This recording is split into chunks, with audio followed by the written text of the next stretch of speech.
Hey everybody, it is late at night and I am Norman. Well, August is over, so it's time for some more news. So let us begin.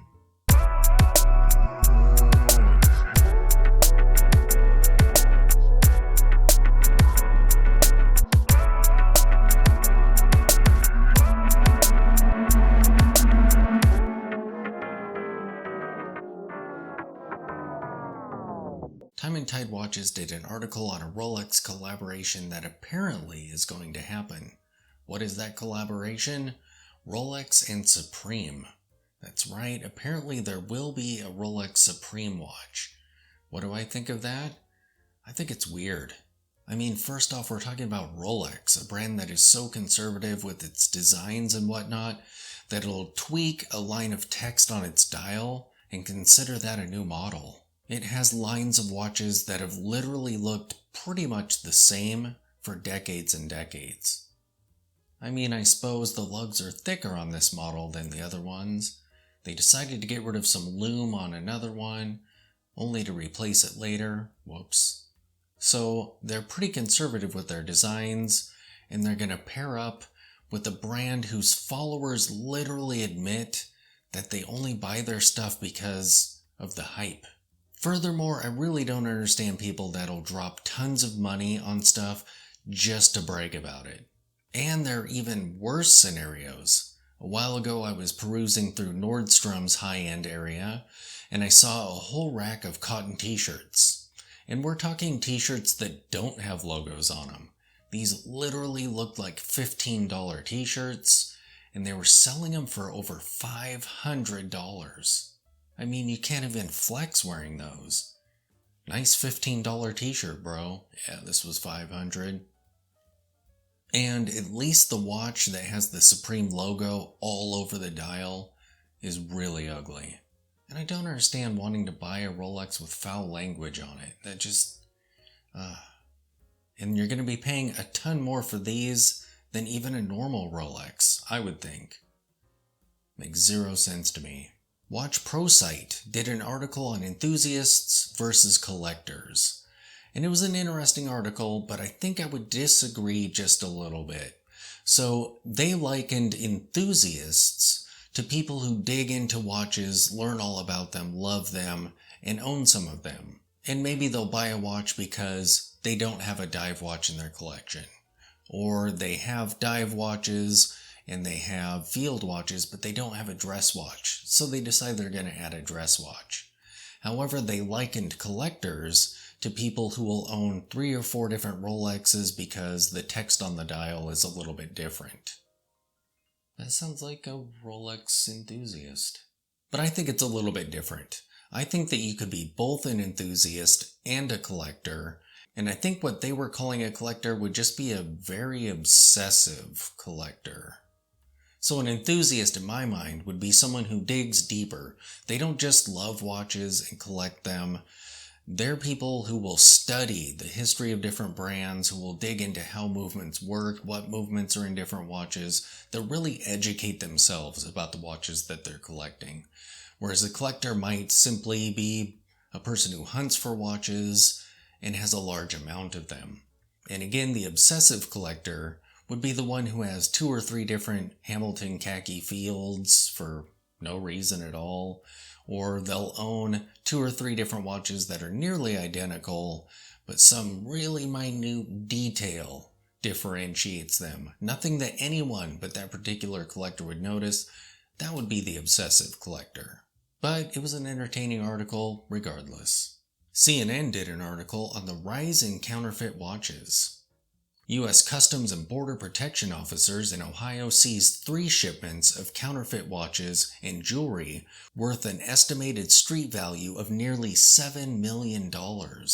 Officers intercepted shipments from Hong Kong and Cincinnati, CBP said in a news release earlier this month.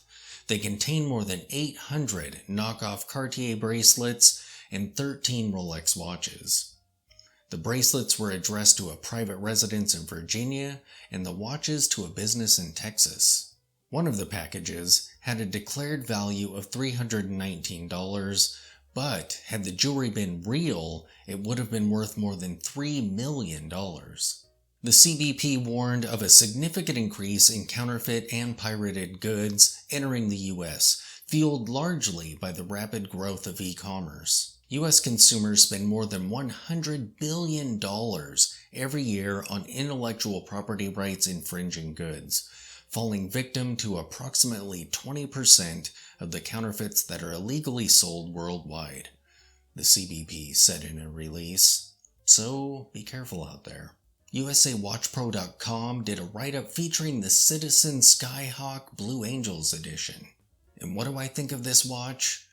Is there a number of complications on a watch that reaches the point of being too many complications? If your watch has so many complications on it that you actually can't use any of them, have you gone too far? I mean, it's not an ugly watch, but man, I would have to stop for like 30 seconds just to tell the time on these. Do you really need all of those complications? I mean, if you're flying an airplane, are you going to be able to dig through all these complications to find the one little piece of information you're after? I feel like these might be worse than the console in the airplane itself that the pilots have to deal with. Then again, they aren't necessarily ugly, but yeah. This article also comes from USAWatchPro.com, Hodinkee vs. Watchbox.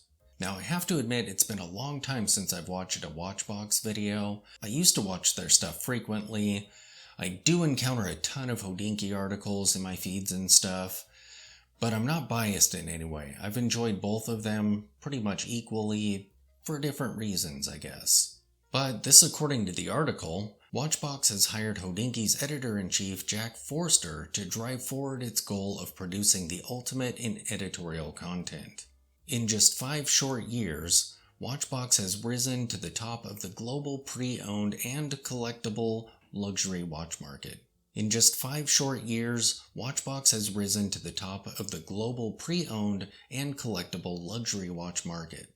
Founded in 2017 by Justice Rees, Tae Liam Wee, and Danny Govberg, much of the company's success, including its unprecedented 25% increase in profits during the first few months of the pandemic, can be attributed to its unrivaling inventory of certified pre-owned watches.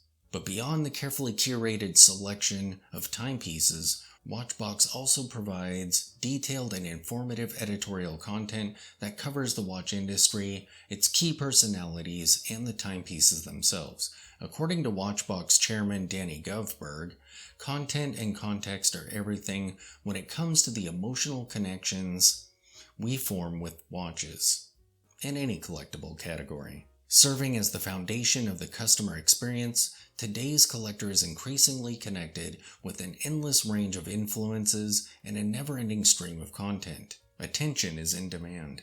Known for his in-depth reporting style, Mr. Forster has been with Hodinkee for 7 years, originally as managing editor and latterly as editor-in-chief. Prior to joining Hodinkee, he had worked as both an editor-in-chief of Revolution US and as a moderator in the Purist'sPro.com site. Now, I just recently heard about the Purist Pro site, and apparently, at least back in the day, it was a really cool place to chat about watches. However, the author of that site was kind of bemoaning that prices were kind of becoming central to the discussion versus the watches themselves. But I've actually never been there, so. His new role will see him leading the charge to diversify the editorial, video, and global event programs at Watchbox. So it'll be interesting to see the changes that Watchbox goes through in hiring this guy, and see what direction he takes the company's editorial content. Thanks for watching.